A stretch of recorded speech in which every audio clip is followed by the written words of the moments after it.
vers la fête de l'Ascension. Évangile de Jésus-Christ selon saint Marc. En ce temps-là, Jésus ressuscité se manifesta aux 11 apôtres et leur dit: Allez, dans le monde entier, proclamez l'évangile à toute la création. Celui qui croira en moi et sera baptisé sera sauvé. Celui qui refusera de croire sera condamné. Voici les signes qui accompagneront ceux qui deviendront croyants. En mon nom, ils expulseront les démons. Ils parleront en langue nouvelle. Ils prendront des serpents dans leurs mains, et s'ils boivent un poison mortel, il ne leur fera pas de mal. Ils imposeront les mains aux malades, et les malades s'en trouveront bien. Le Seigneur Jésus, après leur avoir parlé, fut enlevé au ciel et s'assit à la droite de Dieu. Quant à eux, ils s'en allèrent proclamer partout l'Évangile. Le Seigneur travaillait avec eux et confirmait la parole par les signes qui l'accompagnaient. Acclamons la parole de Dieu. Louange à toi, Seigneur Jésus. La fête de l'Ascension célèbre la fin du temps des rencontres du ressuscité avec ses disciples. Cependant, selon sa promesse, il sera toujours avec eux, mais d'une présence intérieure. Ils ne le verront plus de leurs yeux, il n'est plus visible, mais il leur promet la venue de l'Esprit Saint. Jésus n'étant plus visible aux yeux des hommes, les hommes sont libres de croire en sa résurrection, de croire qu'en Jésus, l'amour a vaincu la mort et nous offre dès maintenant de vivre de cette victoire dans notre quotidien encore marqué par la mort. C'est l'Esprit Saint qui ouvre nos yeux sur la présence agissante de Jésus, vivant dans les cœurs. Et c'est aussi lui qui nous donne la force de témoigner en parole et en acte que Jésus est le Sauveur. Au cours d'un repas qu'il prenait avec eux, il leur donna l'ordre de ne pas quitter Jérusalem, mais d'y attendre que s'accomplisse la promesse du Père. Il déclara: Cette promesse, vous l'avez entendue de ma bouche, alors que Jean a baptisé avec l'eau, vous, c'est dans l'Esprit Saint que vous serez baptisés d'ici peu de jours. Mais vous allez recevoir une force quand le Saint-Esprit viendra sur vous. Vous serez alors mes témoins à Jérusalem, dans toute la Judée et la Samarie, et jusqu'aux extrémités de la terre. Dans la Bible, l'Esprit Saint ne cesse de venir sur le monde et sur les hommes, à la création du monde, à la création de l'homme, et à travers les prophètes. Puis, il vient à la conception de Jésus. Il est à l'œuvre dans tout son ministère. À la mort de Jésus sur la croix, saint Jean nous dit que Jésus remit l'Esprit, c'est-à-dire qu'il souffle sur le monde. Marie et Jean au pied de la croix sont des figures de l'Église recevant ce don. Les évangiles synoptiques et les actes des apôtres approfondissent cet accueil de l'Esprit par l'Église à la fête de la Pentecôte, annoncée à la fête de l'Ascension. Il y a une première Pentecôte en acte 2, versets 1 à 4, puis une deuxième en acte 4, verset 31.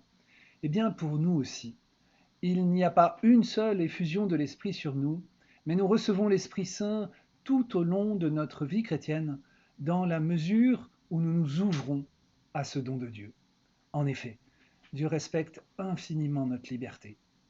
Quand Jésus demande à ses disciples d'attendre le don de l'Esprit Saint, cela veut dire qu'il ouvre leur cœur à ce cadeau de Dieu. L'Esprit Saint promis par Jésus nous a été donné à notre baptême. Il est renouvelé sur nous dans chaque sacrement. Plus particulièrement, le sacrement du pardon nous libère de l'enfermement du péché, nous donne le pardon, la guérison et la force pour changer. Le sacrement de l'Eucharistie nous façonne pour ajuster sans cesse davantage notre vie à la parole de Dieu, pour que nous devenions toujours plus des témoins du Christ ressuscité, c'est-à-dire de l'Évangile pour nos frères. Nous entendons aujourd'hui Jésus nous envoyer « Allez dans le monde entier, proclamer l'Évangile à toute la création. Celui qui croira en moi et sera baptisé sera sauvé. Celui qui croira à la victoire de l'amour de Dieu sur la mort et le péché en Jésus sera sauvé. Sauvé de quoi? C'est l'amour qui sera sauvé dans sa vie. Chacun, au fond de son cœur, a soif d'être aimé et d'aimer pleinement. Le salut, c'est la réalisation de ce désir le plus profond qui habite tout homme. Jésus vient nous manifester l'amour de Dieu et il nous prouve cet amour en nous donnant sa vie. Il nous offre de partager sa vie de ressuscité, de devenir sans cesse davantage son corps vivant en ce monde pour accomplir son œuvre de salut pour aujourd'hui. Jésus sauve l'amour en ce monde. Il me rend capable d'aimer comme lui, en me donnant, et d'aimer en lui. Merveille. Celui qui refusera de croire sera condamné. Celui qui refuse d'ouvrir son cœur à cette victoire de l'amour réalisée dans la résurrection du Christ ne peut pas se sauver lui-même. En dehors de Jésus, il n'y a pas d'autre salut. Il est l'unique sauveur. Toute victoire de l'amour en ce monde sur le mal vient de lui, qu'on en ait conscience ou non. La grande grâce des chrétiens est de savoir qu'il est la source de l'amour et son accomplissement pour nous. Cependant, l'appel en mission que Jésus nous lance, aller dans le monde entier, proclamer l'évangile à toute la création, eh bien, devant cet appel, nous pouvons être saisis par le doute. Mais j'ai pas assez de foi, j'ai encore des doutes. Comment pourrais-je être à la hauteur? Il est bon ici de voir que les apôtres à qui Jésus lance cet appel au témoignage sont des pauvres, comme nous, comme moi. Il suffit de voir les versets qui précèdent l'appel pour voir qu'ils ont un mal fou à croire que Jésus est vivant. Écoutons, quand ils entendirent que Jésus était vivant et qu'elle l'avait vu, ils refusèrent de croire. Après cela, il se manifesta encore sous un autre aspect à deux d'entre eux qui étaient en chemin pour aller à la campagne. Ceux-ci revinrent l'annoncer aux autres, qui ne les crurent pas non plus. Enfin, il se manifesta aux 11 eux-mêmes pendant qu'ils étaient à table. Il leur reprocha leur manque de foi et la dureté de leur cœur parce qu'ils n'avaient pas cru ceux qu'il avait contemplés ressuscités. Au verset 14, Jésus leur reproche donc leur dureté de cœur et leur lenteur à croire les signes et les nombreux témoignages qu'ils ont reçus. Eh bien, c'est comme nous, c'est comme moi. Mais Jésus ne s'arrête pas là. Il les appelle, il les envoie en mission et il leur donne son esprit comme force dans leur faiblesse. La merveille de la vie du chrétien, c'est-à-dire du disciple missionnaire de Jésus, c'est que le Seigneur travaille avec lui et confirme la parole par des signes. Ces signes que Jésus donne à ceux qui osent témoigner, ce sont notamment les conversions qui se réalisent. Tous ne se convertissent pas, bien sûr, sinon il n'y aurait pas le respect de la liberté de chacun. Mais quelle merveille d'avoir pu participer à l'enfantement dans l'Église de nouveaux chrétiens.